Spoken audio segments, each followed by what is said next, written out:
Hola, soy Javi y vengo a presentarte unos resúmenes de Los Héroes Olvidados, una saga de libros que podrás encontrar en Amazon. Si te gustan las aventuras y las emociones, no dudes en conocer a estos personajes. Te sorprenderán.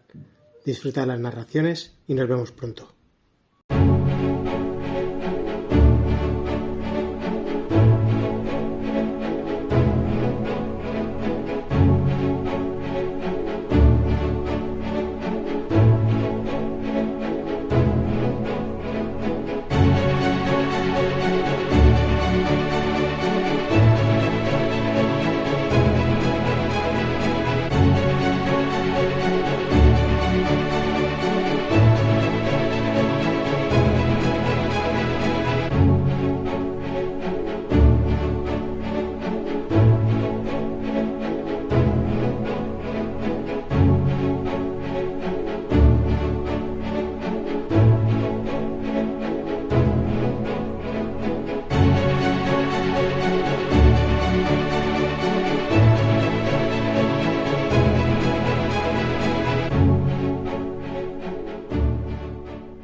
Bueno, pues bienvenidos a esta inmersión que hacemos hoy. Vamos a adentrarnos en una figura de lo más intrigante, Malsarén, usando extractos de un texto llamado Malsarén, el fantasma famélico de pecados. Un título potente, desde luego. Sí, ¿verdad? Y bueno, la idea es desgranar un poco el viaje de este personaje. Desde su infancia complicada en Balonar, un pueblo costero bastante opresivo, Balonar. hasta que se convierte en algo más, una entidad espectral. Vamos a tocar temas como la justicia, la venganza, claro, la corrupción. Y esa eterna pregunta sobre la redención, ¿no? Si es posible en un sitio así. Exacto. Y empezamos justo ahí, en Balonar, un lugar gris, azotado por el viento, donde la injusticia parece el pan de cada día. Sí, el texto lo describe muy bien. Costa norte de Tárredan, todo como muy húmedo, pesado. La Plaza de los Mandatos, con ese tribunal viejo. La vida allí debía ser durísima. Y ahí crece Malsarén, huérfano de padre, madre como ausente, alto, delgado, el blanco perfecto para burlas, abusos. Hay una escena clave, ¿no? La del callejón. Esa es. Le están pegando 3 chicos mayores y mientras le golpean ve como una ventana cercana se cierra. ¡Pum! La indiferencia del mundo, ¿sabes? Qué imagen. Es que eso es tremendo. No es solo la crueldad de los niños. Es esa complicidad pasiva. Aquí no ha pasado nada. Totalmente. Y eso se le queda grabado. Luego presencia un juicio público. Un pobre hombre que robó comida, condenado sin piedad. Y esa noche la madre le suelta aquello de: el mar escucha, hijo, castiga al océano, pero también se traga las promesas. ¡Qué frase! Es ahí, yo creo, donde Malsarén hace ese juramento silencioso. Nadie más va a caer porque los fuertes lo decidan. Nadie. Y ese juramento se convierte en su guía, en su todo, prácticamente. Incluso más tarde, ya de adolescente, tiene un mentor, Tardil, un juez retirado. Sí, que intenta darle otra visión. Exacto. Le dice algo así como que la justicia debería aspirar a curar, no solo a castigar, ¿no? Cauterizar una herida con manos suaves cura mejor, le dice. Pero Malsarén ya ha elegido su camino. Para él la indulgencia es debilidad, punto. Sí, y es curioso porque esa búsqueda de justicia tan inflexible también le aísla. Viene de origen humilde, hijo de costurera. Tiene que luchar el doble. Claro. Estudia como un loco, aguanta desprecios de los que tienen linaje, pero su talento y su rigor le hacen subir. Hay un episodio famoso, ¿verdad? El del soborno, sí. Lo rechaza en público, diciendo eso de la ley no tiene precio. Se gana fama de incorruptible, claro. Pero también de peligroso. Exacto. De inflexible. La gente empieza a temerle. Su justicia será más dura que el hierro, dicen. Busca la justicia, pero esa misma búsqueda le va separando de la gente. Y mientras todo esto pasa, mientras asciende, empiezan a pasar cosas raras. Sí, ahí empieza lo otro. Rumores de crímenes extraños, como rituales, símbolos antiguos que aparecen, y encuentra un amuleto, una piedra oscura. Y empieza a llevarla consigo casi sin saber por qué. Como si algo empezara a filtrarse en su realidad, ¿no? Justo. Su ascenso coincide con que algo oscuro que ya estaba en Balonar Empieza a moverse más, a hacerse visible. Y ese amuleto no creo que sea casualidad. Quizás esas fuerzas oscuras ven algo en él, o él es atraído por su propia obsesión. Tiene sentido. Total, que finalmente Malzaren consigue el puesto de juez. Sucede a Zardil. Y casi de inmediato le llega un caso que rompe la monotonía criminal de Balonar. El asesinato en los muelles. Ese. Una chica joven, muerta, rodeada de sal negra y un símbolo grabado en la piel. Un tridente muy tosco. ¿Y la gente? La gente siente miedo. Alguien murmura por ahí, no es la primera vez. Ahí cambia todo, ¿verdad? Clarísimo. Pasamos del crimen, digamos, de supervivencia, de la dureza de Balonar, a algo mucho más siniestro, deliberado, antiguo. Ese tridente es como una firma macabra. Y la reacción de la gente indica que es un miedo que estaba ahí, latente, y ahora vuelve con fuerza. Y las señales se van acumulando. Desapariciones raras justo cuando hay mareas muy extrañas. Niños que tienen pesadillas horribles, siempre las mismas. Barcas que aparecen marcadas con el tridente. Intentan incluso comprarle, ¿no? Sí, le llega un tipo vestido de gris, con dinero y una advertencia muy suave. No mezcle la ley con el mar. Malzaren le tira el dinero a la cara. Como era de esperar. Y esa noche, el amuleto que lleva vibra por primera vez. Es como si toda la ciudad estuviera conteniendo el aliento. El culto, porque ya está claro que hay un culto detrás, demuestra que está organizado y que tiene influencia. Intentan corromper el sistema por dentro. Ya no son solo rumores. Lo sobrenaturales es una amenaza real. Y directa contra Malzaren. Claro, él es el obstáculo principal. La presión sobre él tiene que ser brutal. Y se vuelve personal. Le amenazan, intentan extorsionarle usando a gente cercana, como su alguacil de confianza, incluso intentan matarle. Y el atacante dice algo, ¿no? Sí, algo como el juicio que no puede detenerse. Su integridad le está costando carísimo. Pero cada ataque, curiosamente, parece que le reafirma más en su postura, aunque también le aísla todavía más.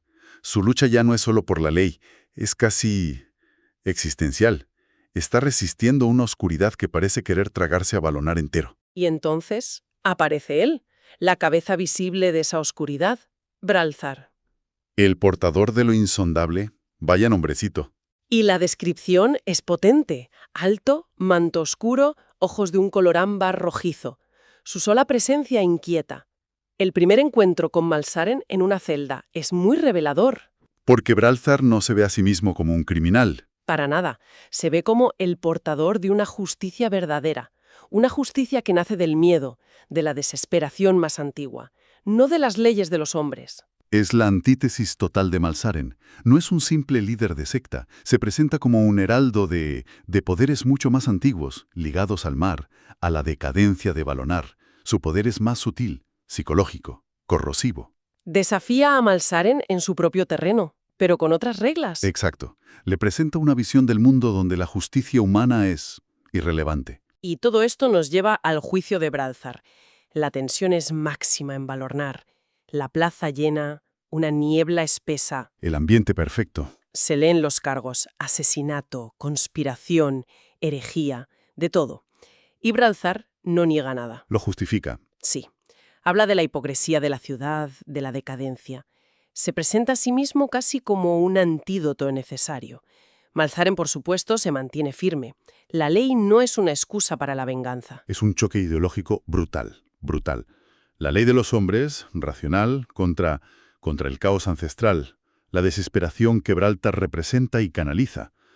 Y usa una retórica muy peligrosa, apelando a los miedos, a los resentimientos ocultos de la gente. Finalmente, Malzaren lo declara culpable y la reacción de Bralzar es heladora. Dice algo como: ahora conocerán el verdadero significado del olvido. Y justo en ese momento... La traición. El alguacil de confianza de Malzaren, que claramente ha sido manipulado por el culto, le apuñala por la espalda. Se desata el caos. Bralzaren es liberado, murmura unas palabras extrañas y el símbolo del tridente brilla un instante en el suelo. Ahí se ve la fragilidad de la justicia humana. La traición, que el culto ha tejido sutilmente, rompe el sistema justo en el clímax.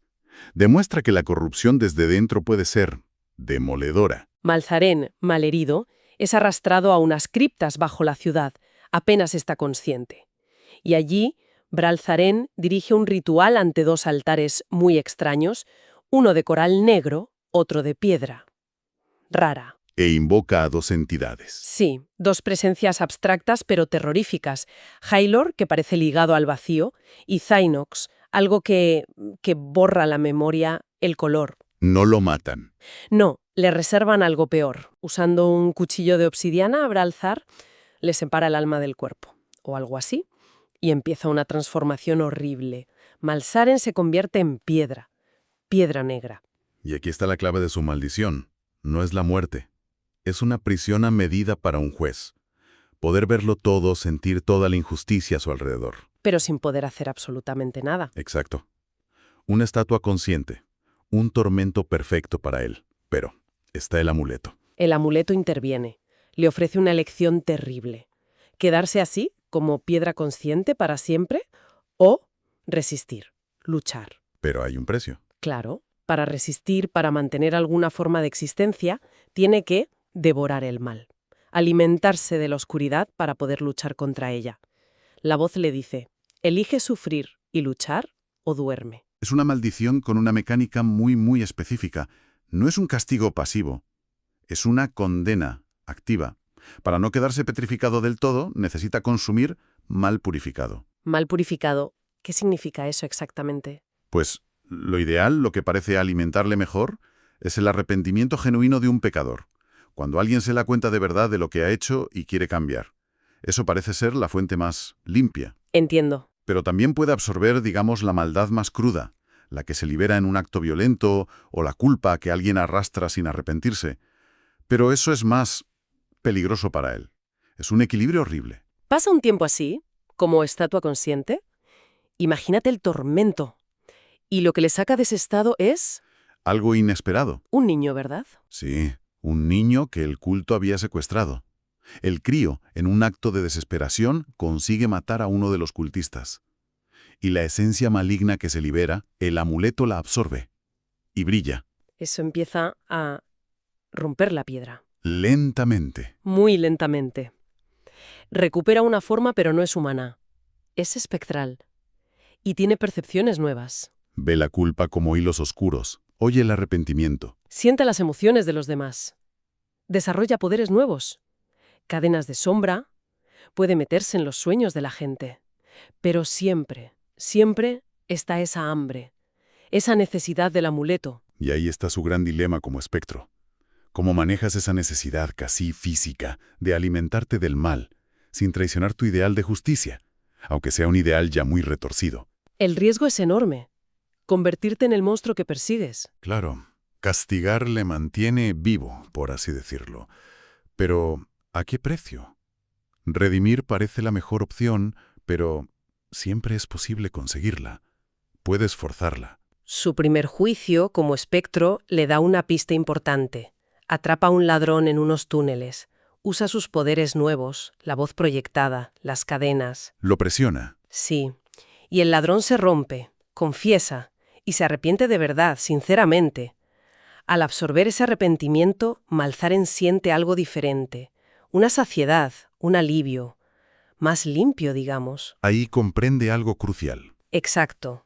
Que el castigo puro, sin redención, le acerca más a la petrificación, a convertirse él mismo en algo totalmente oscuro. Esa experiencia le marca las reglas del juego. Ya no es solo juez, ni solo víctima. Es juez y depredador, redentor y sombra.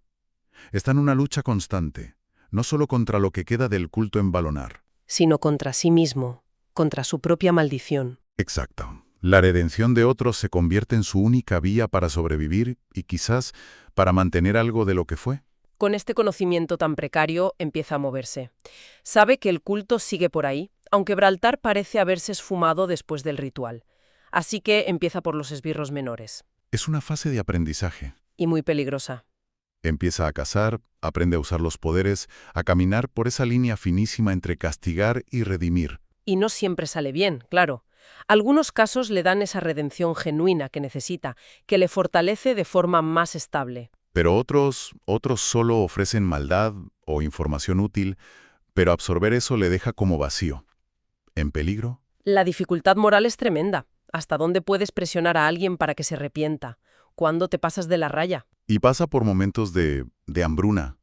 Cuando el culto se esconde o baja la actividad, la petrificación empieza a ganarle terreno. Y se ve obligado a buscar pecadores menores, un carterista, alguien que difama, gente normal atrapada en actos de miseria o malicia. Y ahí la tentación debe ser fuerte. La tentación de simplemente consumir para aliviar el hambre sin buscar la redención. Resistir eso debe ser una lucha constante. Su propia batalla interna es tan crucial como la que libra contra el culto. Aferrarse a lo que queda de su humanidad, de su código, aunque sea uno muy extraño ahora. Es la clave para no convertirse él mismo en otro monstruo de balonar. Mientras, el culto no se queda quieto. Se dan cuenta de que hay algo ahí fuera cazándolos, se adaptan, empiezan a usar barreras, rituales para ocultar sus rastros. Pero Malzaren también evoluciona. Sí, desarrolla una nueva habilidad, empieza a sentir como cicatrices emocionales que el mal deja en los sitios, en los objetos. Una escalada táctica. Totalmente. Incluso le tienden una emboscada, lo que demuestra que ya saben de él, conocen sus métodos. La guerra se vuelve más abierta. Se convierte en un estratega de su propia maldición, ¿no? Usa todo lo que tiene. Rastrea las cicatrices, prioriza la redención para mantenerse alimentado de forma óptima, usa el miedo que inspira como arma. Convierte su condena en su principal herramienta. Pero no es infalible. No, claro que no. Comete errores. Hay un momento en que ataca a alguien que parece culpable a todas luces, pero resulta ser un señuelo, un inocente. Vaya. Y sus poderes fallan estrepitosamente. El amuleto le castiga. Dolor. La petrificación avanza de golpe. Es una lección brutal sobre la arrogancia, sobre la necesidad de asegurarse, de discernir. La maldición tiene su propia justicia interna, parece. No puedes actuar injustamente y salirte con la tuya. Le obliga a ser humilde, a la fuerza. Y poco después, como contrapunto, encuentra una chica joven, ha robado medicinas, está atormentada por la culpa, y Malzaren no la castiga. ¿Qué hace? La guía. La empuja hacia la reparación, hacia un arrepentimiento sincero. Y el amuleto responde bien. Le da una oleada de alivio, de poder limpio. Refuerza esa idea de que la redención es su mejor ancla. Aprende que inspirar el cambio puede ser más poderoso y más sostenible para él que solo imponer castigo. Y en medio de todo esto, descubre algo más en los archivos del tribunal. Crónicas viejas. Sobre Balonar. Sí. Hablan de ciclos anteriores de oscuridad en la ciudad y de héroes anónimos que resistieron. Figuras como el que portó la llama, la voz que detuvo el eco. Habla de 12 vigilias de hierro, 6 momentos de esperanza. Vaya. Sacrificios, victorias pequeñas. Su lucha no es la primera. Es parte de algo que se repite. Eso tiene que darle perspectiva. Ya no está solo en la historia, aunque lo esté en el presente. Forma parte de una resistencia que es eterna, en cierto modo. Quizás la victoria total no sea el objetivo. Sino resistir. Exacto. El simple acto de resistir ya tiene valor. Y finalmente consigue rastrear el corazón del culto. Un santuario muy antiguo, bajo la ciudad.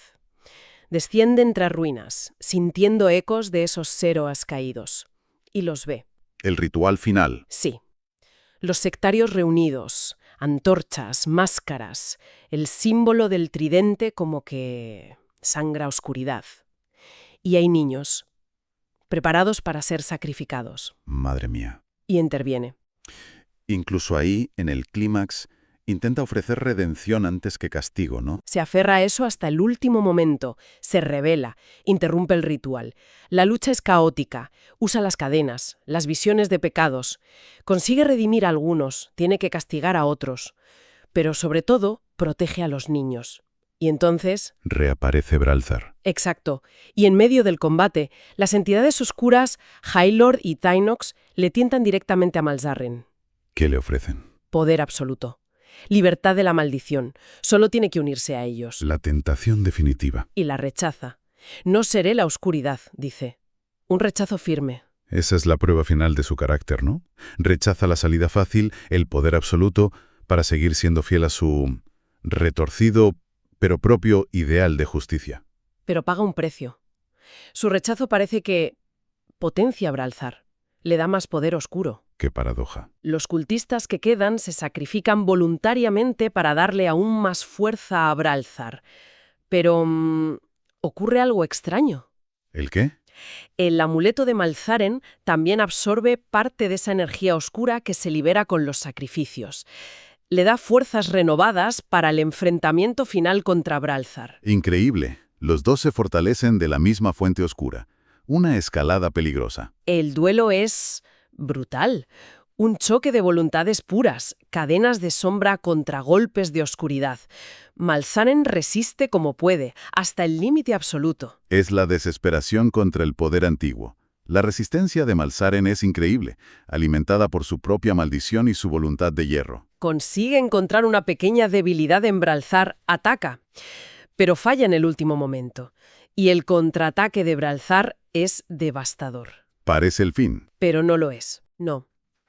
Justo al borde de la derrota total, el amuleto libera toda la energía acumulada. Una explosión espectral enorme que derrumba todo el santuario. Gibraltar. Se ve obligado a huir, a retirarse. Malzaren queda sepultado bajo los escombros. Completamente petrificado por el esfuerzo extremo. Pero vivo. Pero vivo. Atrapado de nuevo en su existencia maldita, pero vivo. Un final totalmente ambiguo. El culto descabezado, Braltar debilitado y huido, pero libre, y Malzaren sobrevive, pero a un coste terrible. La guerra no ha terminado. Solo ha cambiado de fase, digamos. Exacto. Entra en una fase latente. En Valonard, el derrumbe se siente como un terremoto. Hay miedo, confusión, pero también, curiosamente, una especie de calma tensa. Los cultistas que quedan se dispersan, asustados. Y empiezan los rumores. El del juez espectral empieza a tomar forma. Mientras, bajo los escombros, Malzaren, muy lentamente, empieza a recuperarse, alimentándose de la maldad residual que ha quedado ahí atrapada. La ciudad, de alguna forma, tiene que empezar a mirar a su propia oscuridad. Malzaren se convierte en un símbolo extraño, un guardián fantasmal, ambiguo. Su recuperación lenta demuestra lo persistente que es su maldición.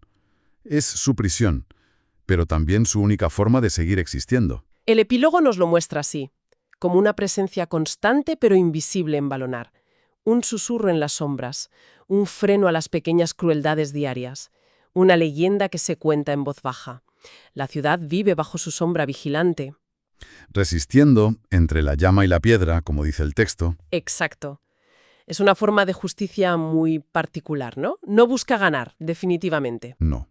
Busca una vigilancia perpetua, un sacrificio constante. Es una presencia inquietante, que recuerda siempre la oscuridad que acecha, pero también que se puede resistir, que alguien está ahí, vigilando. Y así cerramos este recorrido por la vida de Malzaren, de víctima a juez implacable, de juez a espectro maldito, y al final a vigilante eterno. Siempre atrapado entre esa necesidad de consumir el mal para existir y su ideal de justicia, por retorcido que sea. Una figura trágica, compleja. Sin duda. Encarna perfectamente la dificultad, la casi imposibilidad de buscar lo correcto en un mundo tan corrupto, tan cíclico como Valonard. Su existencia misma es una pregunta viva. Lo que hace es castigo, es redención, o es simplemente resistencia. La maldición le obliga a vivir en esa tensión a cada instante. Y esto nos deja con una pregunta final, quizá para darle una vuelta. Viendo esa lucha que parece no tener fin de Malzaren y esa naturaleza cíclica del mal en Valonard, ¿puede una sola figura, por muy persistente que sea, cambiar de verdad el destino de un lugar así? ¿O está condenado a ser solo eso, un dique temporal, un vigilante solitario contra una marea oscura que tarde o temprano siempre amenaza con volver?